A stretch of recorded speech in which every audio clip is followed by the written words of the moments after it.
Good morning, class 9 students of chemistry. We continue with the first chapter of the language of chemistry. And in this chapter, if you remember, children, what we did in video 4, in part 4, in the revision, in video 3, we studied about the different rules of naming compounds having two elements with oxygen. We also studied about the chemical equations.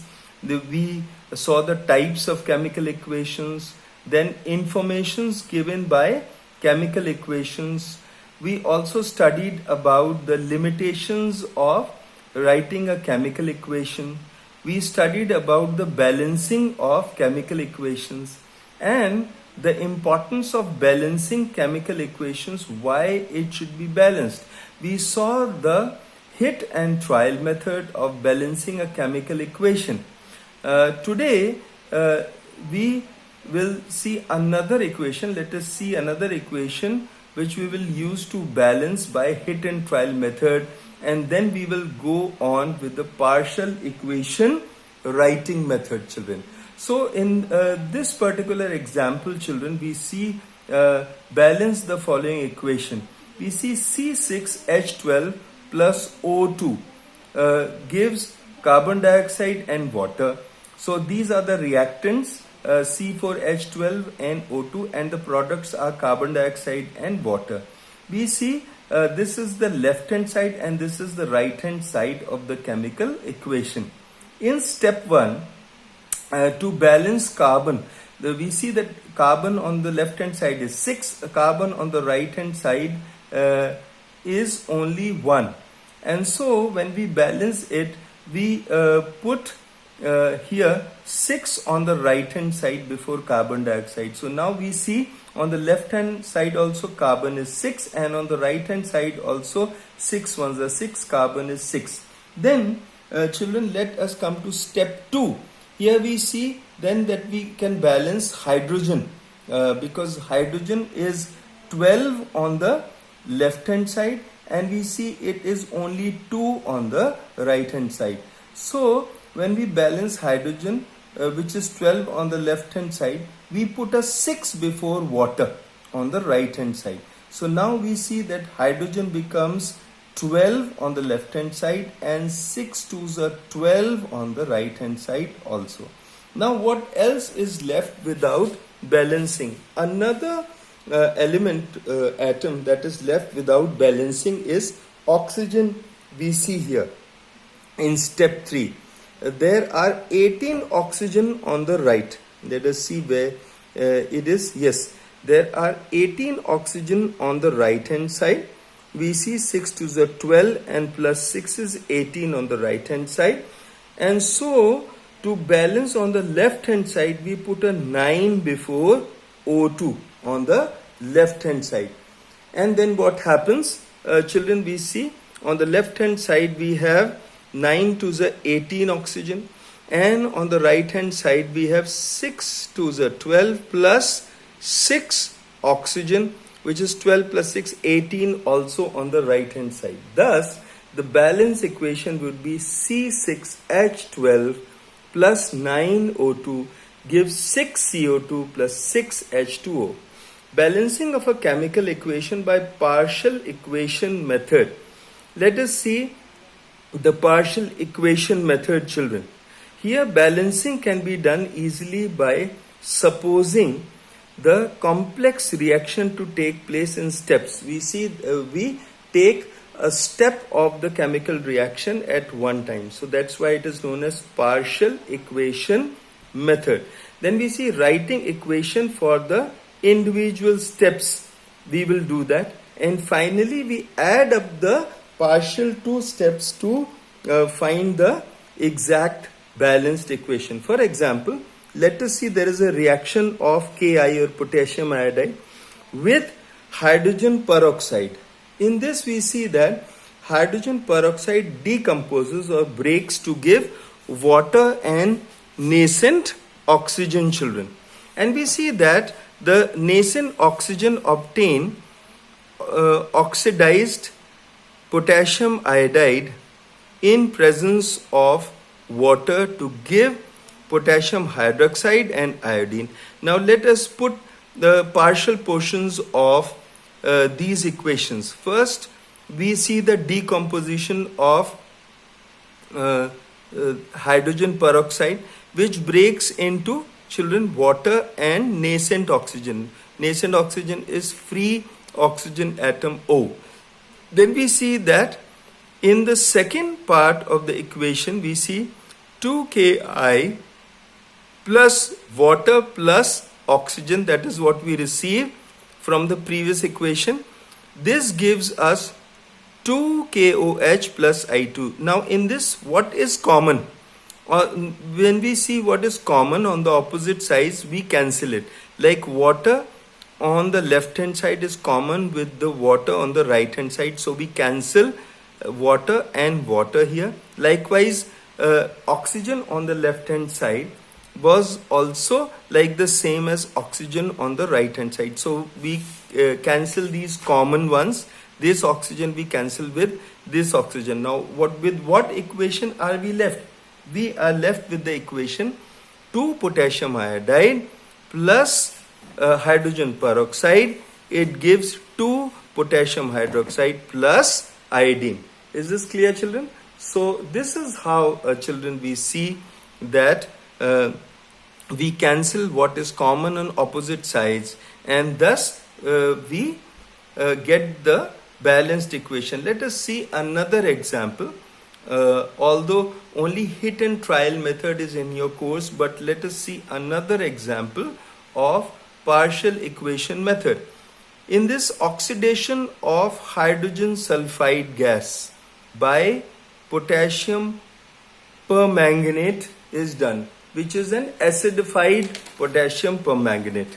Now in this, children, what we see is that potassium permanganate, it reacts first with sulfuric acid to give potassium sulfate and manganese sulfate and water and nascent hydrogen. As you can see here, potassium permanganate in the presence of acid, sulfuric acid, it breaks into potassium sulfate, into manganese sulfate, and into water and nascent oxygen.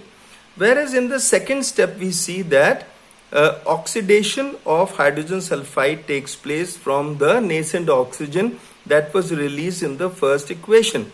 So we write the second equation, H2S plus oxygen gives H2O plus sulfur here.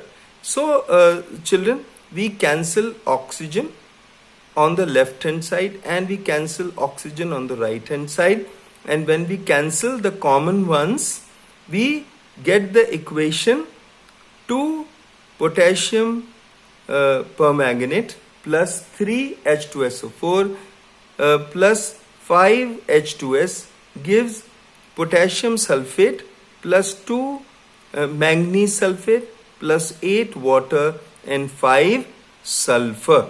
So thus we get here, after removing the common reactants and the products, we finally get the final equation, and this is a balanced one.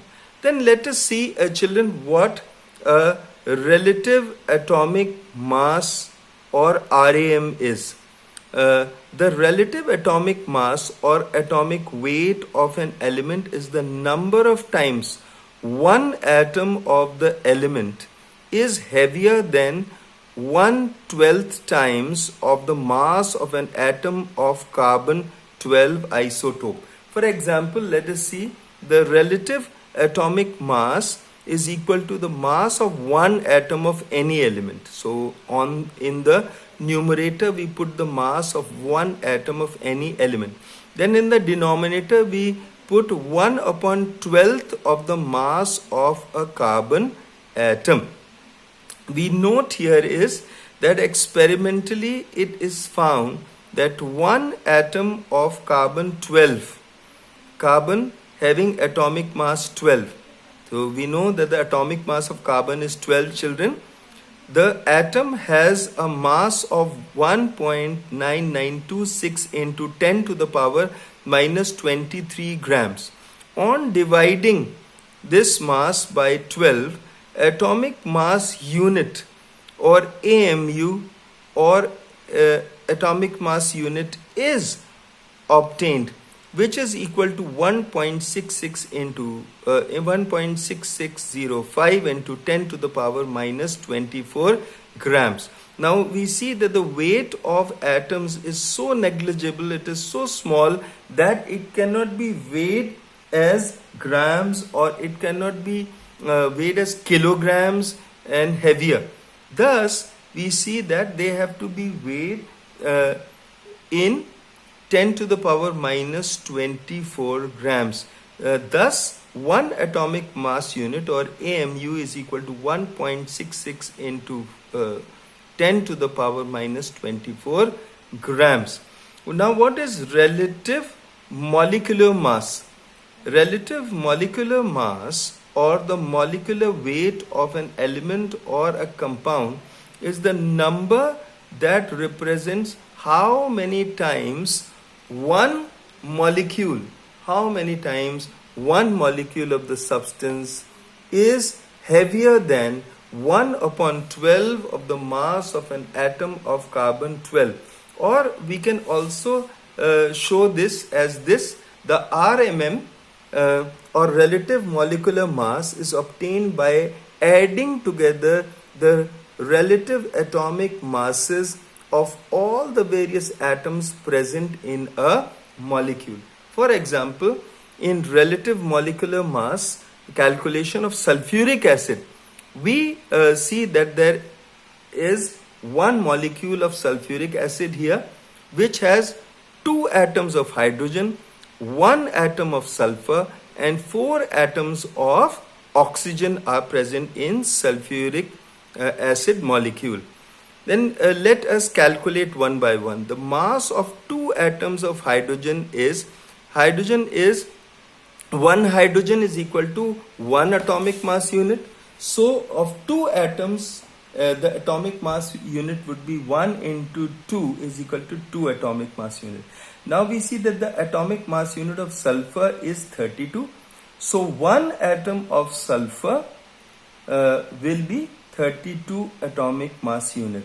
Then we see that the mass of 4 atoms of oxygen, we see that 16 is the atomic mass unit of 1 atom of oxygen. So when there are 4 atoms, so we will calculate as 16 fours are 64 atomic mass unit would be calculated. Now we will add all these 3 atom values together. So the mass of H2SO4 is 2 AMU plus 32 AMU plus 16 fours are 64 AMU, which gives us the answer.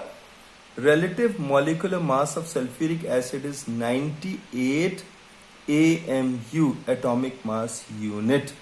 Thus we see that the molecular mass of a substance is the sum of the atomic masses of the constituent atoms present in one molecule of the substance. So children, in the next video we would calculate the RMM or the relative molecular mass, and also we will see the percentage composition of the compounds in our next video. So we will conclude this video here itself. Wish you all the best for the day. Have a good day. Thank you.